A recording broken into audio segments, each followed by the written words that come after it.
Allo Spazio Zenith di San Donà di Piave la Valtellina incontra la Valpolicella nell'evento di Fisar Cugini di Fruttaio, un viaggio immersivo grazie alle tecnologie video del locale tra la storia e la tradizione di due territori unici che nella produzione dei rispettivi vini d'eccellenza hanno anche alcuni tratti in comune.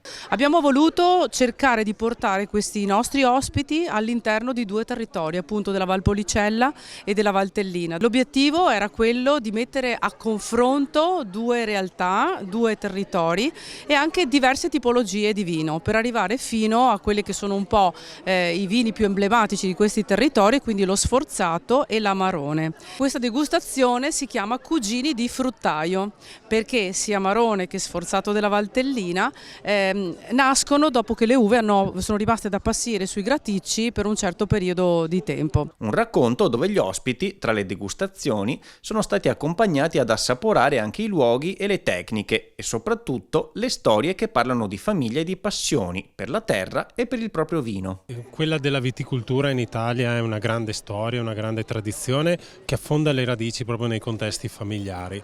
In realtà il nostro territorio è ricchissimo di storie, di famiglie che hanno dedicato la loro vita di generazione in generazione proprio al vino e in particolare territori vocati e particolari e storici come quella della Valtellina, della Valpolicella sono spesso segnati da famiglie che hanno poi dato espressività al vino.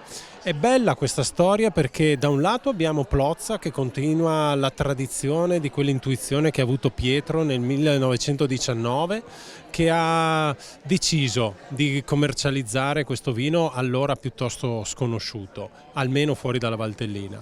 Ed è bella anche la storia di Camilla invece che viene da una famiglia dove i vigneti c'erano da tantissimi anni che a un certo punto è arrivata e ha detto sapete cosa c'è?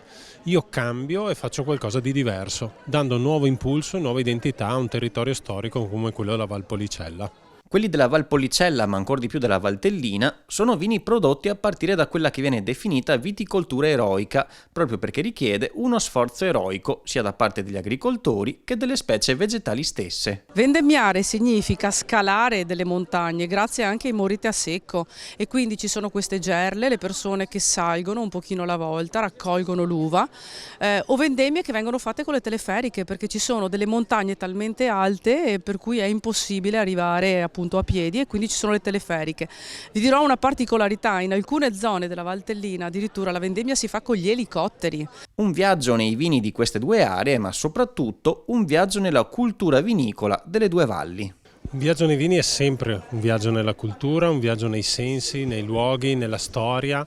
Il vino è un prodotto completamente naturale perché è fatto di succo d'uva, di lieviti, ma non esisterebbe senza l'uomo. E l'uomo ci mette la cultura, la sua sapienza, creando questo binomio straordinario appunto tra antropismo, tra uomo e natura che è in qualche modo rappresentato proprio dal vino.